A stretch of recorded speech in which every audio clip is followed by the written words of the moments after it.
नमस्कार दोस्तों, स्वागत है आपका हमारे YouTube चैनल पे। तो जैसा कि कल हम लोग नोटिफिकेशन डाले थे कि कल से हम लोग क्लास 10th का पहला चैप्टर वास्तविक संख्या का हम लोग परिचय पे डिस्कस करेंगे और वही हम लोग NCERT क्लास 10th का मैथ का बुक बनाएंगे।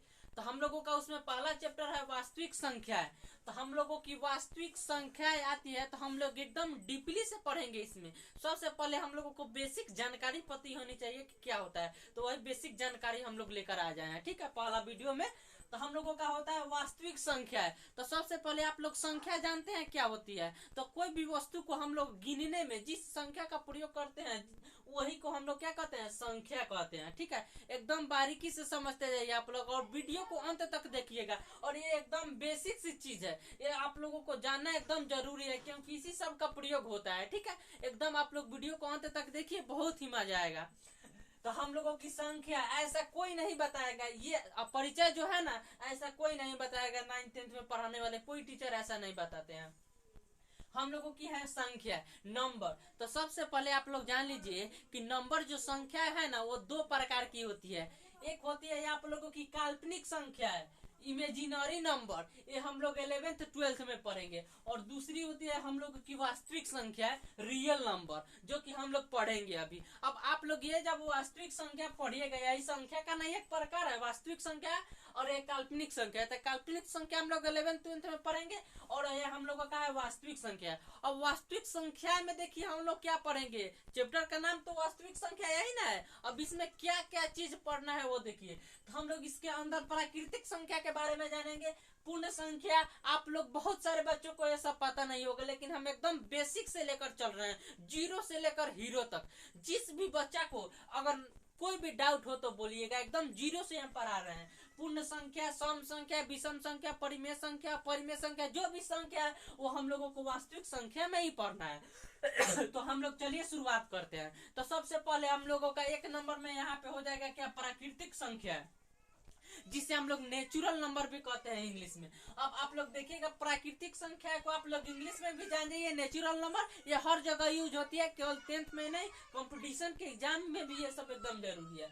तो वास्तविक यानी प्राकृतिक संख्या क्या होती है, नेचुरल नंबर। तो प्राकृतिक संख्या हम लोग की होती है वस्तुओं की गिनती करने, वस्तुओं की गिनती करने के लिए जिन संख्याओं का प्रयोग करते हैं उन संख्याओं को प्राकृतिक संख्या कहते हैं। एकदम आप लोगों को कॉन्सेप्ट दिमाग में समझना है, याद नहीं करना है ये चीज। ठीक है, तो वस्तुओं की गिनती करने के लिए जिन संख्याओं का प्रयोग करते हैं उन संख्या को क्या कहते हैं, प्राकृतिक संख्या। और प्राकृतिक संख्याओं को हम लोग n से भी सूचित करते हैं, नेचुरल नंबर n से भी सूचित करते हैं। अब एग्जांपल से आप लोग समझ लीजिए कि प्राकृतिक संख्या क्या होगा। यहाँ पे 8 दे देगा, 9 न दे देगा, पूछेगा कि आपसे क्या है, कौन सी संख्या है, तो प्राकृतिक संख्या है। तो 1 से शुरुआत होती है। कोई भी संख्या को हम लोग, कोई भी वस्तु को गिनते हैं तो हम लोग 1 2 से गिनते हैं, 1 2 जीरो से नहीं ना गिनते हैं। तो 1 2 से गिनते हैं, उसी को हम लोग प्राकृतिक संख्या कहते हैं। 1 से लेके इन्फिनिटी तक, मतलब 1 2 3 4 पार, एकदम पार कर दीजिए इन्फिनिटी अनंत तक हम लोग देखेंगे, उसे प्राकृतिक संख्या कहेंगे। एकदम बारीकी से आप लोग समझते जाइए। ठीक है, तो चलिए अब हम लोग देखेंगे पूर्ण संख्या। तब तक आप लोग इसका स्क्रीनशॉट लीजिए। हाँ, तो चलिए अब हम लोग देखेंगे दूसरे नंबर पूर्ण संख्या। भाई आप लोगों की थोड़ी दिक्कत होगी क्योंकि हम नए यूट्यूबर हैं, मेरे पास कोई सुविधा मतलब नहीं है। थोड़ी आप लोग एडजस्ट कर लीजिएगा, वीडियो की क्वालिटी भी अच्छी नहीं होगी, बट आप लोग अगर पढ़ना चाहेंगे तो बहुत अच्छी वीडियो की क्वालिटी है। और मेरा पढ़ाई आप लोग पहले देखिए, अच्छी लगे एकदम। चलिए हम लोग यहाँ पे एकदम बारीकी से पढ़ेंगे। जिस बच्चा को कह रहे हैं ना अगर कुछ नहीं आता है ना, वो इस बार मैट्रिक में अगर हमारे क्लास किया तो पक्का 95% मैथ में लाएगा तो लाएगा। तो चलिए हम लोग क्वेश्चन देखते हैं। यहाँ पे क्या हम लोगों का दूसरा पूर्ण संख्या, पूर्णांक संख्या हम लोग देखिए हैं। पूर्णांक संख्या क्या होता है, सॉरी प्राकृतिक संख्या, नेचुरल नंबर, 1 से शुरू होता है और अनंत तक जाता है, वही है पूर्ण संख्या, जिसे हम लोग इंग्लिश में होल नंबर भी कहते हैं। ठीक है, ये आप लोगों के लिए जरूरी है और कंपटीशन वाले के लिए भी जरूरी है। ठीक है, यदि प्राकृतिक संख्या में जीरो या शून्य शामिल कर लिया जाए तो प्राप्त संख्याओं के समूह को पूर्ण संख्या कहते हैं, जिसे हम लोग W से भी सूचित करते हैं, होल नंबर। क्या कह रहा है, यदि प्राकृतिक संख्या में, तो प्राकृतिक संख्या हम लोगों का क्या होता है, 1 2 3 अनंत तक होता है। तो शून्य शामिल कर लिया जाए, तो इसमें आगे शून्य शामिल कर लिए हैं तो हम लोगों का क्या संख्या हो जाएगी, होल नंबर। सबसे पहले आप लोग समझ लीजिए होल मतलब क्या होता है, पूरा होता है। और जीरो हम लोग प्राकृतिक संख्या में छोड़ रहे थे, जीरो है कि नहीं संख्या है, जिसे हम लोग 1 के पहले लिखते हैं। तो जब जीरो को शामिल कर लिया जाएगा ना, तो उसे हम लोग होल नंबर कहेंगे, डायरेक्ट समझ लीजिए। ये डिफिनीशन छोड़िए, ठीक है। हो गया, जीरो से लेकर इन्फिनिटी तक हो पूर्ण संख्या होल नंबर। पूर्णांक संख्या हम लोगों का क्या कहता है, इंटीजर नंबर। देखिए यहाँ पे, यदि पूर्ण संख्याओं के समूह में प्राकृतिक संख्याओं के ऋणात्मक मानों को शामिल कर लिया जाए तो प्राप्त संख्या के समूह को पूर्णांक संख्या कहते हैं। एकदम बारीकी से पढ़िए। यदि पूर्ण संख्या के समूह में, तब पूर्ण संख्या हम लोगों का होल नंबर क्या होता है, जीरो से शुरू होता है ना, जीरो से। तब पूर्ण संख्या हम लोग जीरो से लिखते हैं 1 2 3 4 5 अनंत तक। यहाँ से जीरो से पूर्ण संख्या हो गया।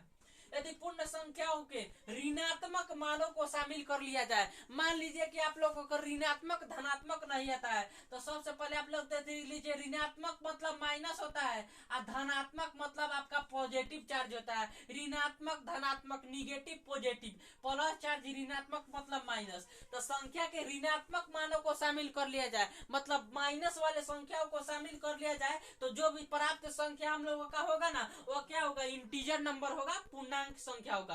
तो देखिए, पूर्ण संख्या यहाँ से लेकर यहाँ तक पूर्ण संख्या है, इसमें हम लोगों को शामिल क्या करना है, ऋणात्मक संख्या मतलब माइनस वाला संख्या अनंत तक, तो क्या हो जाएगी, इंटीजर नंबर। ये हम लोगों का क्या है, ऋणात्मक है, ऋणात्मक संख्या। और ये शून्य है बीच में।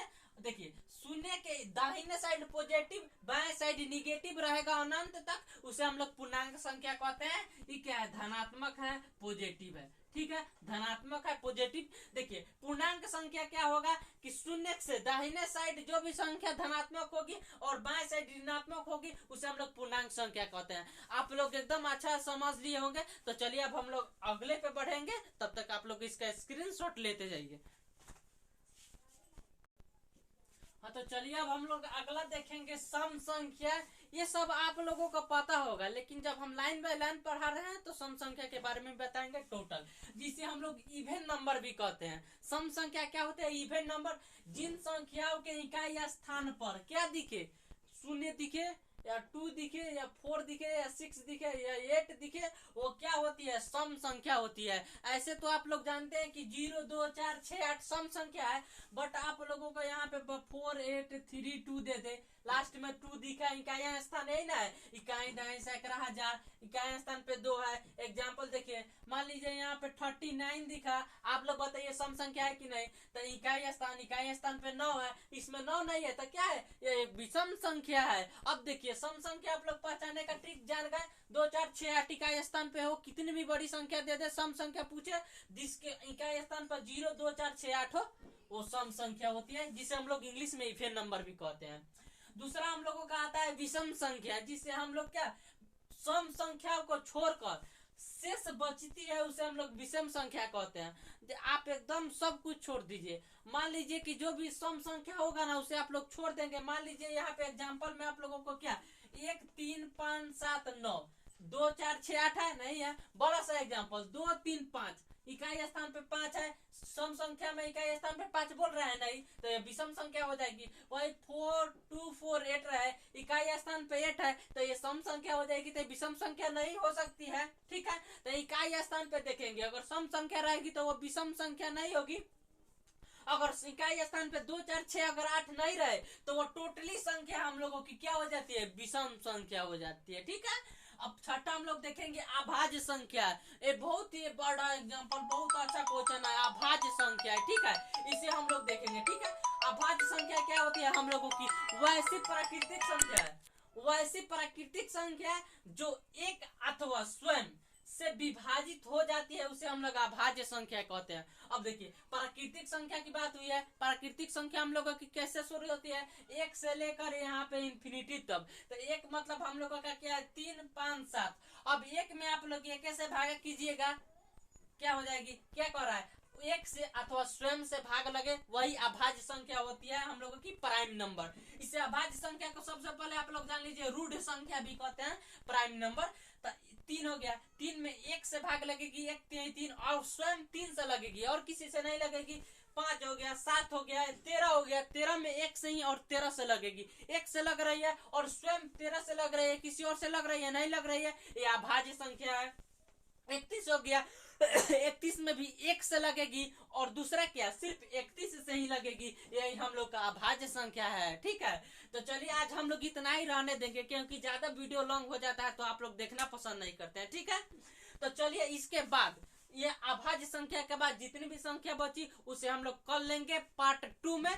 तब तक के लिए जय हिंद, बाय बाय। आप लोग इसका स्क्रीनशॉट लीजिए और फिर कल भी आप लोग हमारे साथ बने रहिए। और ट्रिक देखिए, पढ़ाने का अगर तरीका अच्छा लगे तो कमेंट में लिखिए कि सर आप बहुत अच्छा पढ़ाते हैं।